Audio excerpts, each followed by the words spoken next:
माधु, अरे अभी तक सोई है क्या? सुबह के 7 बज गए हैं, चाय तक नहीं बनी है।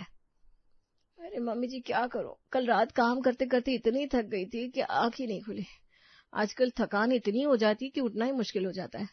अगर घर में कोई नौकरानी होती ना तो शायद मैं थोड़ा जल्दी उठ पाती। अरे वाह, तुझे तो इस नौकरानी शब्द से बहुत प्यार हो गया है। पता नहीं कहाँ से लग गया ये रोग तुझे। अरे घर में लोग ही कितने हैं जो तू नौकरानी को रो रही है। अरे हमारे जमाने में हमने भी तो काम किया है, पर मजाल है कभी घर में नौकरानी आई हो। हाँ मम्मी जी, तभी तो आपकी पीठ दर्द करती है, घुटने दुखते हैं। देखिए ना, अगर नौकरानी होती तो मैं आपके पैरों में रोज तेल लगा देती, मालिश कर देती, आप जो बोलती वो कर देती। अब आप ही अपना ख्याल रखती हैं, मुझे कितना बुरा लगता है, लेकिन क्या करें, अकेले हाथों से सब कुछ कर पाना आसान नहीं होता ना। अच्छा, तू कब से मेरी सेवा के बारे में सोचने लगी? मुझे खूब पता है, मन में तू न जाने मुझे क्या क्या कहकर कोसती होगी। अरे नहीं मम्मी जी, बिल्कुल नहीं। मैं तो आपको अपनी मम्मी से भी ज्यादा प्यार करती हूँ, बस जता नहीं पाती। क्या करूं, टाइम ही नहीं मिलता। अच्छा अच्छा, अब तेरी नौटंकी खत्म हो गई हो तो चाय पिलाएगी जरा? इस बारे में हम लोग बाद में बात करेंगे। जा आप जल्दी से जाकर चाय बना दे। जी मम्मी जी, अभी बनाती हूँ। मधु रोज नौकरानी के लिए ड्रामे करती और सरोज रोज उसकी बातों को आया गया कर देती। अब देखना यह है कि आगे चलकर इस सास बहू के ड्रामे में जीत आखिर किसकी होती है। तो चलिए मधु के पास किचन में। मम्मी जी ने आज फिर मेरी बात नहीं सुनी। अरे एक नौकरानी रख लेंगी तो क्या हो जाएगा, पर नहीं, वो कभी इस बात पर राजी नहीं होती। पर मेरा नाम भी मधु है, हार नहीं मानूंगी, नौकरानी तो मैं रखवा कर रहूंगी। और इस तरह खुद से बात करते हुए मधु ने चाय बनाकर सबको दी, फिर नाश्ता बनाने में जुड़ गई। थोड़ी देर में उसने नाश्ता बनाकर टेबल पर लगा दिया। सभी लोग नाश्ता करने आ चुके थे। अरे मधु बेटा, ये क्या है? बस पोहा बनाया है और कुछ नहीं बनाया क्या? हाँ मधु, मेरा तो आज आलू के पराठे खाने का मन था, साथ में मिक्स फ्रूट रायता भी। अरे हाँ बेटा, कल ही तो बोल रही थी तुझे कि अपने राघव को उसके फेवरेट पराठे बनाकर खिलाने हैं, और आज ये पोहे परोस दिए, और इसमें भी कोई स्वाद नहीं है। हाँ मम्मी जी, बनाना तो बहुत कुछ चाहती थी। मेरा भी बहुत मन करता है रोज नई नई डिश बनाऊं आप सबके लिए। आलू पराठे, मूंग दाल के चिल्ले, उपमा, ढोकला, सब कुछ। अरे तो फिर किसने रोका है तुम्हें बनाने से? किसी ने नहीं रोका, पर मैं क्या करूं, सारा काम अकेले हाथों से करना पड़ता है। अभी सुबह सुबह इतने सारे बर्तन मांजे, फिर झाड़ू पोछा किया, फिर सबका टिफिन तैयार किया, तो सोचा फटाफट कुछ हल्का बना दूं, वरना आप ऑफिस के लिए लेट हो जाते ना। अच्छा, तो अब पोहे इसलिए खिला रही हो क्योंकि वो फटाफट बन जाते हैं और मेहनत कम होती है? अरे नहीं राघव, ऐसा कुछ नहीं है, बस अकेले हाथ में है ना सारा काम। अगर घर में एक नौकरानी होती तो नाश्ते में सारी चीजें बनाती, 4 चीजें बनाती। आपकी फेवरेट आलू पराठा, पापा जी के लिए बेसन चिल्ला, मम्मी जी के लिए खास मूंग दाल हलवा तक बना देती। हाय राम, इसकी तो हर बात बस नौकरानी पर आकर ही खत्म होती है। मम्मी जी, मैं नौकरानी खुद के लिए रखने को थोड़ी ना कह रही हूँ। मैं तो बस ये चाहती हूँ घर में सबको अच्छा लगे, सब खुश रहे, आराम से रहे। देखिए ना, अगर किसी की हेल्प मिल जाए तो मैं कितना अच्छा घर संभालूं, आप भी चैन से बैठे, मैं भी थोड़ा मुस्कुरा लूं। मुस्कुराने पर तो कोई टैक्स नहीं है बहू, उसके लिए नौकरानी थोड़ी ना चाहिए। तुम चाहो तो अभी भी मुस्कुरा सकती हो। अरे पापा जी, आप तो मजाक उड़ा देते हैं। राघव, ये हाथ देखिए ना मेरे, बर्तन मांजते मांजते कैसे खुरदुरे हो गए, लगता है जैसे किसी मजदूर के हाथों। हाँ भाई हाँ, मैं समझता हूँ। जैसे किसी को खून की कमी, किसी को कैल्शियम की कमी हो जाती है, वैसे ही तुम्हें नौकरानी की कमी हो गई है, क्यों है ना? सबको मेरी बात मजाक लगती है ना, पर सोचिए, अगर नौकरानी होती तो मैं आपके लिए टाइम निकाल पाती, बैठकर बात करती, साथ में टीवी देखती, घूमने भी चलती। अरे बस बस मतू, तू तो बोलते बोलते पूरी काम वाली पुराण ही सुना देगी। चल, अब इतना बड़ा भाषण देने के बाद तू भी नाश्ता कर ले, आजा। अब क्या करूं, अभी तो मुझे भी पोहे ही खाने पड़ेंगे। अब सबने एक साथ बैठकर नाश्ता किया। मधु के नौकरानी रोग से सबको अब आदत सी पड़ गई थी। ऐसे ही दिन जा रहे थे। एक दिन शाम को मधु ने सरोज से कहा, मम्मी जी, ये रही सब्जियां, जरा काट दीजिए ना, मुझे बाकी का काम भी निपटाना है, कपड़े प्रेस करने हैं, पानी भरना है, कितने काम है मुझे अकेली पर। क्या कहा? अब तू मुझसे सब्जी कटवाएगी? नहीं नहीं मम्मी जी, मैं तो आपको काम के लिए कह ही नहीं सकती, आप तो सासू माँ हैं। पर क्या करूं, मजबूरी है ना, खाना बनाने में बहुत देर हो जाएगी और फिर सबको टाइम पर खाना चाहिए। अब जब नौकरानी नहीं है तो थोड़ा काम तो मिलजुल कर करना ही पड़ेगा ना। अच्छा, तो अब तूने ये नया तरीका निकाला है, या तो नौकरानी रखो या खुद काम करो। अरे थोड़ा तो मेरी उम्र का लिहाज कर। नहीं नहीं मम्मी जी, आप कैसी बात कर रही हैं, मैं तो बस सोचती हूँ, अगर नौकरानी होती तो मैं आपके पैर दबाने बैठ जाती। आपको एक जूस बना कर देती, फिर आपके बालों में तेल लगाती, आराम से बैठकर बातें करते हम दोनों। पर क्या करूं, हकीकत में तो मैं खुद ही नौकरानी बन गई हूँ। हाँ हाँ, सब समझती हूँ, ला दे, काट देती हूँ सब्जियां। ये भगवान, इस बहू के सिर से ये नौकरानी का भूत उतार दो। सरोज मन मारकर सब्जी काटने बैठ जाती है। अगले दिन सब बैठकर चाय पी रहे थे, तभी डोरबेल बजी। अरे मधु, देख तो कौन आया है। अरे श्यामा बुआ जी, आइए आइए। अरे वाह, ज्योति भी आई है। ये बहुत अच्छा किया बुआ जी जो आप ज्योति को भी ले आई। हाँ, मैं बस आ रही थी तो सोचा इससे भी ले चलूं, सबसे मिलेगी तो इससे भी अच्छा लगेगा। अरे वाह, बहू तो सच में बहुत सुंदर है जीजी आपकी, बिल्कुल सीधी सादी शालीन। आओ आओ बेटा, बैठो, थक गई होगी ना। पानी लाओ मधु। जी पापा जी, पानी तो मुझे लाना ही होगा। वो क्या है ना, हमारे यहाँ मेड नहीं है, तो सारा काम मैं खुद ही करती हूँ। लो, फिर से शुरू हो गई इसकी नौकरानी की पंचायत। और बताइए जीजी, ज्योति ने तो सारा घर संभाल ही लिया होगा। अरे हमारी ज्योति तो एकदम हीरा है, घर का सारा काम खुद करती है, झाड़ू से लेकर रसोई तक सब संभालती है। इतनी सीधी कि अपने लिए 1 मिनट भी नहीं निकालती। मैं तो कहती हूँ भगवान ने इसे बहुत सेवा भाव दिया है। बहुत बढ़िया जीजी, आजकल ऐसी बहुएं मिलती कहाँ। हाँ पापा, हमारे घर में तो उल्टा हाल है। यहाँ बहू नौकरानी की कमी से परेशान है। चुप कर तू। अरे जीजी, राघव को ना मजाक करने की आदत है। अच्छा ज्योति, चलो ना हम लोग किचन में चलते हैं। यहाँ सब अपनी बातें करें, हम वहां बातें कर लेंगे और चाय भी बन जाएगी। जी भाभी चलिए। ज्योति और मधु किचन में चले गए। और बताओ ज्योति, तुम इतनी शांत क्यों हो गई? अभी कुछ दिन पहले शादी में जब देखा था तुम्हें, कैसे चहक रही थी, और अब तो जैसे चेहरा मुरझा सा गया है तुम्हारा। अरे भाभी क्या करे, घर का सारा काम मैं ही करती हूँ। सुबह से रात तक वही रसोई, वही झाड़ू पोछा, पर ये सब तो मुझे करना ही है ना, क्योंकि अब बहू हूं ना मैं। अरे पर थोड़ा अपने लिए भी सोचो ना, खुद की भी तो जिंदगी है। देखो तुम्हारे हाथ बर्तन मांज मांज कर खुरदुरे हो गए। अरे ये उम्र सजने संवरने की है, ना कि हाथ खराब करने की।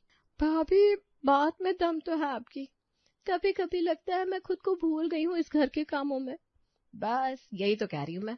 देखो महीने के 25,000 रुपए कमाती हो ना वर्क फ्रॉम होम से, अगर 5,000 की नौकरानी रख लो, शायद इससे तुम्हारा काम भी अच्छा होगा। 25 की जगह 50,000 भी कमा सकती हो। कम पैसे नहीं, काम का बोझ कम करो और अपना ख्याल रखो। बात तो सच कह रही हैं आप, 1 मिनट रखने से मुझे आराम मिल जाएगा और मैं अपने ऑफिस के काम पर ध्यान भी दे पाऊंगी। हाँ, और देवर जी को भी टाइम दे पाओगी, वरना वही चूल्हे चौके में पूरी उम्र गुजर जाएगी। इतना कमाती हो, 5,000 की मेड तो रख ही सकती हो। हाँ हाँ, मुझे तो अपना नौकरानी रखनी है। तो बस ठान लो, अब खुद की सुनो, घर वालों से साफ बोलो, मुझे नौकरानी चाहिए। ये देखो, बातों बातों में टाइम का पता ही नहीं चला, चाय भी बन गई। चलो सबके लिए चाय नाश्ता लेकर बाहर चलते हैं। मधु ने ज्योति के दिमाग में भी नौकरानी वाला कीड़ा डाल ही दिया था। अब वो दोनों चाय नाश्ता लेकर सबके पास हॉल में पहुंची। तब ज्योति ने श्यामा से कहा, मम्मी जी, मुझे आपसे एक बात करनी है। क्या हुआ बेटा, अचानक तुझे मुझसे क्या बात करनी है? आप ही बोलिए मम्मी जी, कोई बात है? आपने आज तक एक नौकरानी तक नहीं रखी, हर काम मैं ही करती हूँ सुबह से रात तक, फिर ऑफिस का काम भी करती हूँ। हम आज ही एक नौकरानी रखेंगे, अब मैं खुद का भी ख्याल रखूंगी। देखिए तो काम कर करके मेरी क्या हालत हो गई है, बिल्कुल मूर्ख हूं मैं, कितनी मुरझा गई हूँ। अरे अभी तो तू ठीक ठाक थी, ये अचानक क्या हो गया? तूने पहले तो नहीं कहा नौकरानी के बारे में, ये अचानक किसने तेरे दिमाग में ये बातें डाल दी? भाभी ने कुछ गलत नहीं कहा, अब मैं भी तो इंसान हूँ, थकती हूँ, मुझे भी आराम चाहिए, और मैं तो कहती हूँ हम दोनों अभी चलते हैं नौकरानी ढूंढने। अरे सरोज, तेरी बहू ने मेरी सीधी सादी ज्योति को भी भड़का दिया। अभी तक इसने एक रुमाल नहीं मांगा था, सारे काम चुपचाप करती थी घर के, और आज इसे नौकरानी चाहिए। अरे जीजी, अब क्या बताओ, इस मधु ने तो नौकरानी नौकरानी करके नाक में दम कर दिया है। ये बस एक ही बात करती है, नौकरानी रख दो, और इसीलिए इसने ज्योति से भी यही बात कही। अरे मम्मी जी, मैंने क्या गलत कहा? हर इंसान को थोड़ा आराम चाहिए, अब ज्योति को भी अपने लिए सोचना चाहिए ना। चलिए मम्मी जी, आज ही हम नौकरानी रखेंगे, वरना मैं बर्तन नहीं मांजूंगी, वो आपको ही धोने पड़ेंगे, सोच लीजिए। अरे नहीं, हम आज ही नौकरानी रखेंगे। अब मुझे इस उम्र में बर्तन मत धुलवा। अच्छा शंकर, सरोज मैं चलती हूँ। श्यामा ज्योति के साथ चली गई। सरोज ने अपने माथे पर हाथ रखकर कहा, हे भगवान, अब तो हद हो गई। इस बहू ने तो दूसरों की बहू को भी नहीं छोड़ा। खुद तो नौकरानी की रट लगाई रहती है, अब तो इसने दूसरों की बहुओं को भी भड़काना शुरू कर दिया। जब आपको इतना पता है तो फिर रख क्यों नहीं देती मेरे लिए एक नौकरानी? अरे मुझे फुर्सत मिलेगी तो मैं आपकी ही काम कर पाऊंगी ना, आपकी सेवा भी करूंगी। लो, फिर शुरू हो गई। अरे तूने तो जैसे नौकरानी रखो आंदोलन ही छेड़ दिया है। मैं तो थक चुकी हूँ तेरी इस नौकरानी की रट से। अरे भाग्यवान, इतना गुस्सा क्यों कर रही हो? बहू ने कौन सा जुर्म कर दिया? उसने तो बस अपने मन की बात कही है। बात कही है? अरे उसने जीजी की बहू को नौकरानी के लिए भड़काया है। अभी देखना जीजी मोहल्ले में कैसे सबको बताएगी। सरोज की बहू ने मेरी बहू का दिमाग खराब कर दिया और हमारी नाक कट जाएगी। अरे भगवान, नाक इतनी नाजुक मत बनाओ। अगर बहू के कहने से कोई नौकरानी रख ले तो क्या बिगड़ जाएगा? कम से कम घर में शांति तो रहेगी। नहीं जी, मुझे नहीं चाहिए कोई नौकरानी। ये तो मधु जानबूझकर ऐसा कर रही है। आजकल की बहुएं काम कम और बोलने में ज्यादा तेज है। तभी आवाज सुनकर राघव कमरे से बाहर आया और उसने कहा, अरे क्या बात है मम्मी, कमरे से ये आपकी आवाज सुनाई दे रही थी, फिर मधु से झगड़ा हुआ क्या? झगड़ा नहीं हुआ बेटा, अब तो इसने दूसरों के घर में भी आग लगा दिया है। तेरी बुआ जी आई थी अपनी बहू ज्योति के साथ, हमारी प्यारी मधु ने उससे भी नौकरानी रखने पर मजबूर कर दिया। क्या बात कर रही हो मम्मी, मधु ने तो सच में नौकरानी सेवा शुरू कर दी है। अरे मजाक मत कर, अभी कल लता भी बता रही थी कि उसकी बहू को भी इसने नौकरानी रखने के लिए कहा है। मेरा तो दिमाग खराब होता जा रहा है। अरे भगवान, मैं तो कहता हूँ रख लो एक नौकरानी, ना रहेगा टेंशन, ना रहेगी नौकरानी की बहस, घर में शांति भी रहेगी और मधु भी खुश हो जाएगी। पापा, फालतू में घर का बजट बढ़ जाएगा। अरे हम 4 लोग तो है घर में, काम ही कितना है। और फिर पहले मम्मी भी तो सारा काम किया करती थी, उन्होंने तो कभी नौकरानी नहीं रखी। बिल्कुल सही कहा मेरे बेटे ने, हमने भी तो जिंदगी भर काम किया, कभी नौकरानी नहीं रखी। कपड़े धोए, बर्तन मांजे, झाड़ू पोछा किया, पर कभी शिकायत की? अब ये नई बहू है तो जैसे बिना नौकरानी सांस ही नहीं ले सकती। देखो भाग्यवान, बात को थोड़ा समझा करो, जमाना बदल गया है, अब बहुएं बाहर भी निकलती है, घर भी संभालती हैं। थोड़ी मदद से घर की शांति बनी रहती है। और बेटा तू क्यों चिंता करता है बजट की? भगवान की कृपा से कमाई अच्छी है, एक नौकरानी रख लोगे तो कोई पहाड़ नहीं टूटेगा। हाँ पापा, बात तो आपकी भी गलत नहीं है, पर मम्मी माने तब ना। अरे मैं क्यों मानूंगी? मैं क्यों किसी अजनबी को अपने घर की दहलीज पार लाऊं? सरोज, अगर बहू की बात से घर का काम आसान हो जाए, थोड़ी मुस्कान वापस आ जाए तो इज्जत बढ़ती है, घटती नहीं है। अब मेरा मानना है कल ही कोई नौकरानी देख लेते हैं, कम से कम घर में शांति तो रहेगी, तेरे सिर का दर्द भी कम होगा। ठीक है, मैं आपकी बात मानकर नौकरानी रखने के लिए मान जाती हूँ।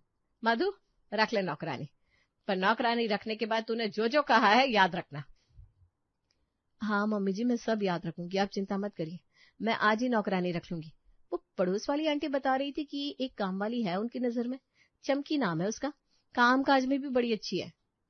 ये देखो, इससे सब कुछ पता लगा कर भी रख दिया है। अरे बड़ी चालू है मधु। ठीक है, बुला ले चमकी को। अब मधु बहुत खुश थी, उसने पड़ोस की आंटी से कहकर चमकी को रख लिया। अगले दिन चमकी काम करने उनके घर आ गई। अरे कौन है तू, ऐसे घर में घुसी चली आ रही है? मैं इसी किसी के घर में नहीं जाती, मेरे को मधु भाभी ने बुलाया है। मैं चमकी है, चमकी आपकी नई काम वाली। ओहो, तो तू चमकी है। अरे देख तो, चमकी आई है। अरे चमकी, तू तो एकदम सही टाइम पर आ गई। चल अब जल्दी से सारे बर्तन धो दे, फिर घर साफ कर दे, तब तक मैं नाश्ता बना लेती हूँ। हाँ मधु भाभी, मैं अभी बर्तन और घर दोनों चमका देगी, आप अपना काम कर लो। अरे मधु, अब तो काम वाली आ गई ना, अब तो तू हमें अच्छा सा नाश्ता बनाकर खिलाएगी, है ना? हाँ मम्मी जी, मैं बस नाश्ता बनाने तो जा रही थी। ठीक है, जा जा जल्दी से बना ले नाश्ता। थोड़ी देर में मधु ने नाश्ता बनाकर टेबल पर लगा दिया। सभी लोग नाश्ता करने आ चुके थे। आज तो कुछ बढ़िया नाश्ता मिलेगा, आखिर नौकरानी जो आ गई है। मधु कहती थी ना, एक हेल्पिंग हैंड हो तो वो अच्छे से नाश्ता बना सकती है। अरे ये क्या मधु, सिर्फ आलू के पराठे और दही? हाँ, आपको बहुत पसंद है ना, देखिए मैंने आज बना दिए। हाँ, पर तुम्ही ने कहा था कि अगर नौकरानी रहेगी तो तुम सबके लिए सबकी पसंद का अलग अलग नाश्ता बनाओगी। 4 तरह का नाश्ता बनाने की बात कही थी तुमने, याद है ना? हाँ मधु, दे आप जवाब। अरे मैं तो बनाने ही वाली थी 4 तरह की डिशेस, पर फिर मैंने सोचा इतना सारा नाश्ता करके कहीं सबका पेट खराब ना हो जाए, आखिर मुझे सबकी फिक्र भी तो है ना, इसलिए मैं रोज किसी न किसी पसंद का नाश्ता बनाया करूंगी। इसके पास ना हर चीज का जवाब तैयार रहता है, यह किसी के हाथ नहीं आने वाली। सरोज की बात सुनकर सभी हंसते हैं और फिर सब अपना अपना नाश्ता खत्म करके अपने अपने काम में लग जाते हैं। थोड़ी देर में शंकरलाल मधु को आवाज देते हैं। अरे बेटा, एक कप चाय और पिला दे। पापा जी, अभी 1 घंटे पहले तो आपने चाय पी थी। हाँ तो क्या हो गया भाई, दोबारा बना दे।